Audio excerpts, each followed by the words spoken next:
sharing my stages of recovery from a coercive Catholic religious order. That's the name of the talk, and here we are.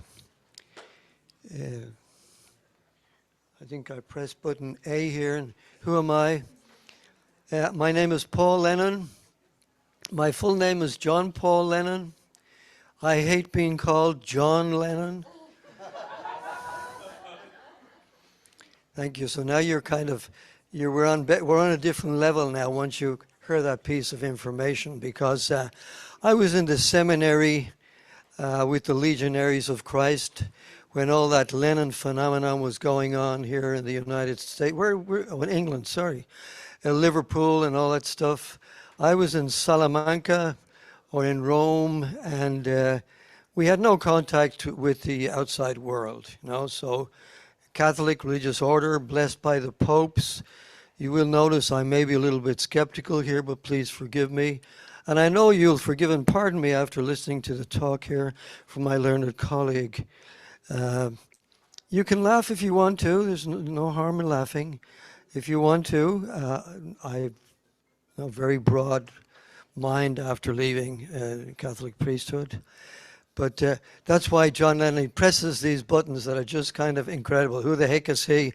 Okay, and it takes me years to explain to Americans that Lennon is an Irish last name. Oh, please. You always love it.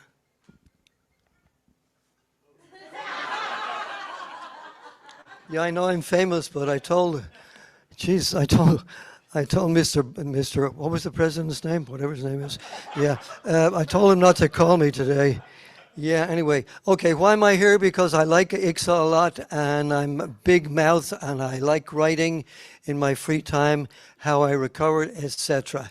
And I say a lot of things that are probably in here may not be all that, what is it called, applicable to born again, what is it called, born and raised? To people who are born and raised. I have very little knowledge about that, and I don't want to offend anybody by any of the comments I might make today. So there you go.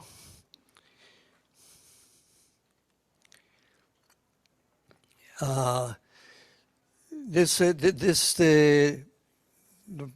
PowerPoint is kind of like my second thoughts about what I had written in the handout. So it may be very fragmented. I hope the handout is available to everybody that's going to be here today. I must have given it to somebody, whoever.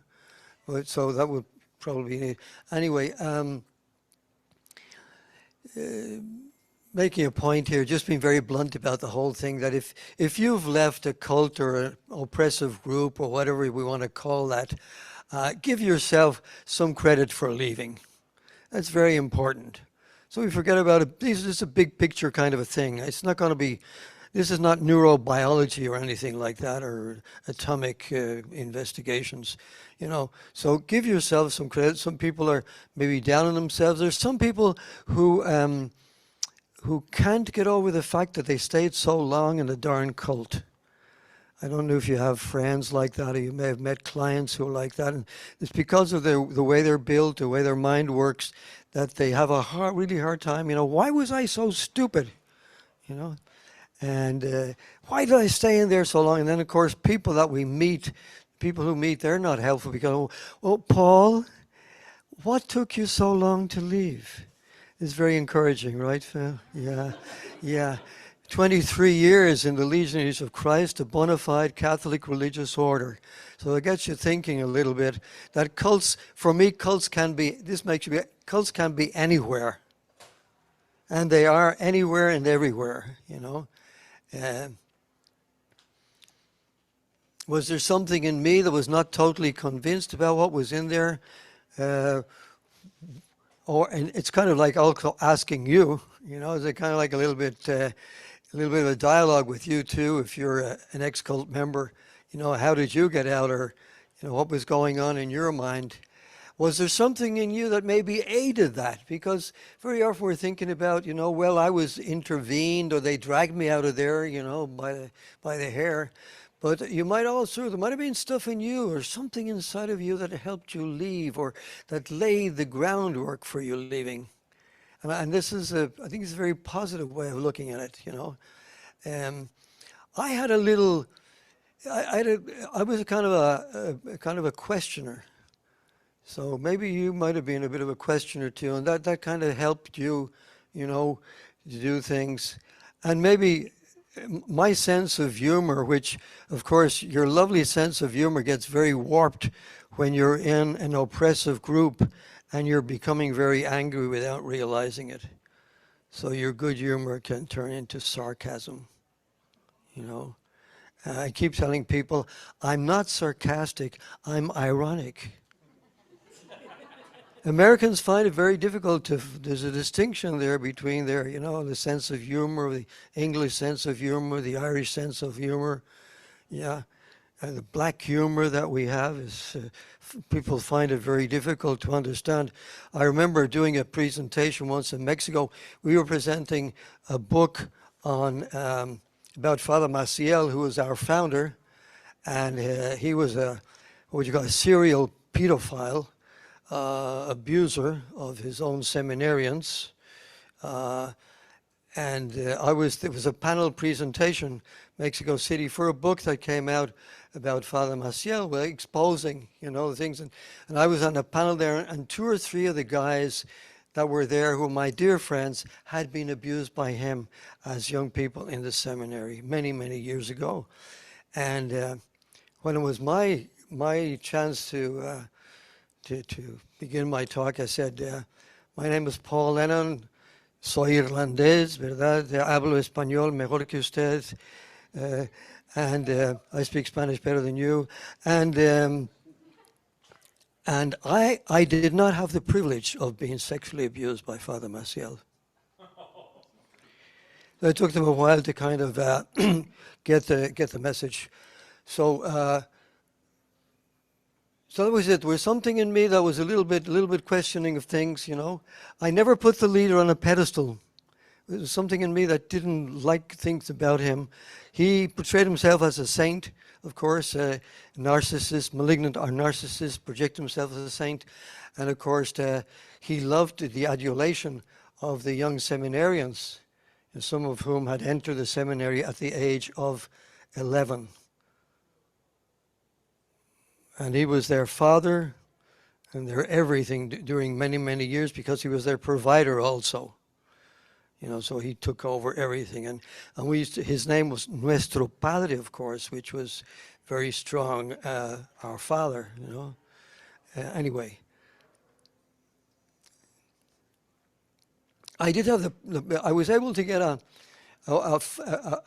window into the outside world. We were totally isolated. People, it's very hard for you to understand this, you know, Catholic religious order and blah, blah, blah, and you're thinking United States or something like that, and how could I be so confined and so isolated, you know? Well, it happened, you know, it happened here. It didn't happen in the United States in that particular case, but now it is happening in the United States. Forgive me now, I'm getting into my preaching mode. Be careful now. I'm getting into my preaching mode. It's happening in the United States right now as we speak, because the Legionaries of Christ they started off having these high schools, which were basically junior seminaries in the United States of America, and they're still going on. Okay, so that's these is after what would it be, junior high, going into high school, being totally indoctrinated in the Catholic faith according to the Legionaries of Christ, which are kind of like to the right of the Pope, as we Catholics say, you know, to the right of the Pope, and very, very, very, very narrow-minded, very strict, you know. But I was talking here about how it's in the handout, how I had a knack of, when I was finally found a way, and I only found a way after being ordained a priest. I only had some liberty after being ordained a priest at the age of 26, and being sent to the United States to do a master's degree in education, you know. And somebody mentioned, you're going up there to Connecticut. Oh, yeah. Close to Yale, you want to be close to Yale University. Oh, geez, that's pretty attractive, you know. Pretty attractive, yeah. Turned out to be southern Connecticut State College. Is that kind of miscalculation or misinformation or plain and out fat lying, you know? Anyway, when I became, they made me because I was very smart, as you know. As you've noticed that already, of course. Oh, do I have to be looking there? Oh, they're seeing the back of my behind? Okay. Sorry. Yeah, sorry. Sorry. Oh, sorry. Please. Yeah. Yeah, I remember being told I had a nice behind once. I was very offended. Um, the things that happen to former priests can be very annoying. Very, very annoying. Okay. Yeah. And it's very important. It can help in your recovery. Don't take yourself too seriously, please. That's being part. No, honest to God. Did I say God? Sorry, forgive me, fellow atheists. Sorry, pardon. Yeah. We just had this lovely young fella talking before, and this is hard to go in after that, isn't it? When he's kind of, he's pulled it all down to the floor here. Anyway, I found a way. I'm scandalizing my friend. Sorry, forgive me, Patrick, because I'm scandalizing some nice Catholic people here. No, that's true. I'm terrible. And I was telling somebody this morning that after leaving and leaving the Catholic priesthood, leaving the ministry, I didn't become an atheist or anything like that. I just don't have the guts to do that. But I'm still afraid of God. But sorry. Not true. I know He loves me, and he, she, or it puts up with me. Okay, so there you go. Anyway, I remember telling this guy the real long story about I wanted to be married by the Catholic Church after leaving and all that jazz and all that stuff. I left by the big door, main door, by the back door. They kicked me out the back door, and I came back again and left by the big door. Did all my paperwork with the Vatican and everything, came out beautiful. And I said, well, I better get married by the Catholic Church, because then all those nice Catholic people are going to say, Paul, are you in good standing? It's a troubled world, isn't it? It is a troubled world. Troubled world. Yeah, a troubled world. Rage saved me. How are we doing time-wise? Because I get carried away with my own pomposity. How much? Left? Oh, only left? What do you mean? I only get half an hour. That's discriminating against me because I'm Irish, right? I'm an ex-priest too. That's even worse. Anyway, okay. So yeah, that's hard to explain. How did I leave? And you're asking, everybody leaves in their own way, and being the skeptical and the devil's advocate. I don't know whether some people after leaving, hello, John Lennon. Hi, John. Hey. I don't know where the heck you are. But anyway, what was I saying? About leaving. Wow. Everybody finds their own way. Yeah, I put it bluntly, I bombed out of there. So what I was saying is that I don't know after leaving a cult, if sometimes the ex-member finds like a more elegant way of explaining how he or she left. Forgive me for being so skeptical, but they see the little bit of the Irish thing here, the little skeptical mind, that we try to bonify or something in some way our leaving. I just got so angry. And then after studying psychology, Paul, that wasn't very good, I don't know, it wasn't very good. But that's the way I left. So I bless everybody who has left in any damn way that they could get out of the place. Okay? Do it your own way, do it anyway, whatever way you left, that was the best way. That was your way, because that was the only way you could get free. I must have been totally mentally and even maybe emotionally codependent. So codependent, so locked in, Maybe also with a lot of fears. What's going to happen, What's going to happen if I betray my vocation? This is a big Catholic thing. I don't know whether Jews have the same. They might also, because they're, we're your descendants, but have the same thing. God is going to punish me or something. I betrayed my vocation. And somebody was talking today about the call. We Catholics, you have a calling. Well, God, I don't know about that. Are you sure? Who's going to tell you have a call? Paul, you look, you're a nice guy. I was a nice little kid, So, Paul, I think, you have a calling to the priesthood, And then, of course, my mom, sorry about this, Patrick. I'm going to lay it out here really ugly, Yeah, this Catholic thing is going to be really exposed here. And because my mom said to me that one day when she was walking with me into the Dublin Botanical Gardens, and little Paul was in the pram, or whatever you call it now, the stroller, is that what it is in the States? In the pram, that a priest came along, and he looked in the pram, and he touched my head, and he said, Mrs. Lennon, this boy is cut out for the priesthood. He may be a bishop someday. God bless you, Mammy. Anger is not always a bad thing. Oh, I went back.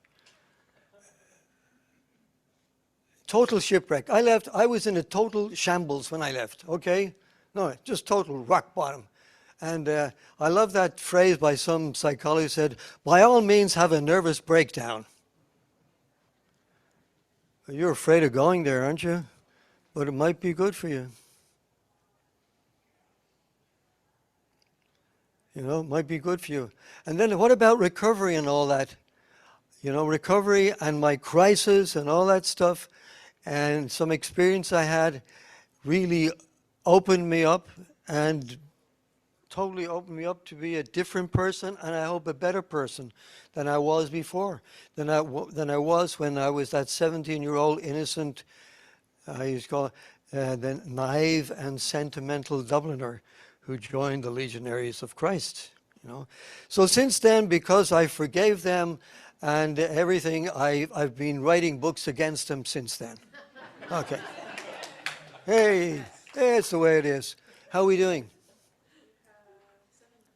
7 minutes. Oh, that's great. Whew. I could be here all night getting laughs. Okay. Little narcissistic. Okay. Yeah. The good thing is I can laugh about myself. That's the great thing. Laugh at yourself. Give yourself a break. Give yourself a break, Don't take yourself so seriously. That's true. Don't take yourself so seriously, It's not the end of the world. At least it hasn't happened yet, right? When it happens, we won't be worried any longer. But I find this, I'm saying this by yourself sometimes think, because the Legionaries, of course, Father Maciel wanted to outdo the Opus Dei. People have know more about the Opus Dei, that's the proper way to say it, it's Latin, please, the work of God. And he was a narcissist, and he wanted to kind of, without saying so, he wanted to outdo the Opus Dei. And he copied stuff. I almost said an SH word. He covered stuff from the Opus Dei, maybe consciously, unconsciously. We were told that we were going to be the new Jesuits. And I was not so stupid to think that. To say there was some brains left in my head at that particular, going to be better than the Jesuits. I don't know what you think of them, but they're pretty big. They've done stuff. They even have saints. Saints and sinners or something. They have scientists. They have Teilhard de Chardin. They have this, that, and the other. Who the shit did he think he was? Excuse me, I say that word. Forgive me, Father, for I have sinned. I'm sure you will. Anyway, but so what was I saying? Yeah, so that was it. That buy yourself some time, because he then, of course, Father Maciel, the great man, had to have a thing like the Opus Dei. He had to have the lay members. He had to have the young women and young men joining, same thing. But they weren't going to be priests. They're going to be lay members to penetrate society, and imbue the society with the Christian Catholic values, etc., as laid down by the encyclical XYZ of Pope Pius XIII. He was the stiffest pope that ever existed, so all this stuff going on, and we're going to replace the Jesuits. But the thing was, with these senoritas who were coming out of this, a lot of Mexican girls and Spanish girls, and then Irish girls, oh my God, they were joining. They're still in there. Terrible. And, they were saying things to me. They'd never approached me because I was anathema. I left. I was a traitor. They never approached me, But I never knew them until after I left and after they left anyway. But I could see that they're so-called spiritual directors or whatever they call them, mentors or something. They were telling the girls, like the Miss, Señorita Laura. Okay, Señorita Laura, you're meeting with your spiritual director tonight, and she says to you, Laura, lo siento mucho. I'm very sorry. I just spoke to Father Maciel this morning, and he told me that you no longer have a vocation to this, your consecrated life. So please, discreetly tonight, pack your things and leave before sunup tomorrow morning, so the other girls don't feel disturbed, or they might lose their vocation too. And by the way, I think, Laura, you probably have a vocation to marriage. So I would advise you to go for it. Go for it, and you can find a nice Catholic boy and have nice Catholic children and be happy ever after. Now this just really gets me going. Now I'm Irish, but the other way I'm aggressive now. I'm getting very, very angry about this, because that's such an abomination. And that's still happening, and that makes me very anger, of course. Where's the anger coming from? Sadness. Deep sadness that these abuses are happening to these lovely people. It's just terrible. So that's why I would say to the Señorita Laura, buy yourself some time. Don't rush in to get married, please. Take a while. Take all the time you want. Don't want to get married. Don't have to have babies yet, But the thing, God wants you to get married. How in the name of God? God wants you to get married. Who the hell do you think you are telling these people what God wants you to do? This is just terrible abuse. So talking about this spiritual abuse, right? It's a form of, isn't this a form of serious spiritual abuse? Yeah, terrible. Just it's Catholic style. Worse. The support group, I was very fortunate. I bombed out of Mexico, and I came to the United States because a guy who had bombed out before me was in Washington. And he had spoken to the Archbishop, and the Archbishop said, hey, come here, whatever your name is, Kevin, and hang loose here with the priest and see if you still want to be a priest. So I came to Washington, hung in with the other, and the good thing was with 3 other Irish ex-legionaries of Christ in Washington at that time. I joined the Diocese of Washington, and that started part of my recovery. Michael Langone said to me, he says, hey, you had your support group just made for you. So I was able to go to the movies after about 40 years or something. Well, no, not that long, 20 years. I was able to go to the movies. Terrible. So, okay. So the support group helped me, and I also used another support group my second leaving. I tried to become a normal person. That's part of the recovery thing, becoming like a normal person after all of that. And finding the right therapist. I was just fortunate, fortunate finding the right therapist. They gave me to choose between an active Marist brother and an ex-Jesuit. Who did I choose? The ex-Jesuit. Good. Okay. And then out of the Catholic priesthood, blah, blah, blah, blah, blah, blah. New career, new identity. It's in the notes somewhere. I hope you get that, which was written with some reflection. Out of time. I'm not out of time. Okay. I trip, I fall forward, lost my first job, and then I got married, and here I am.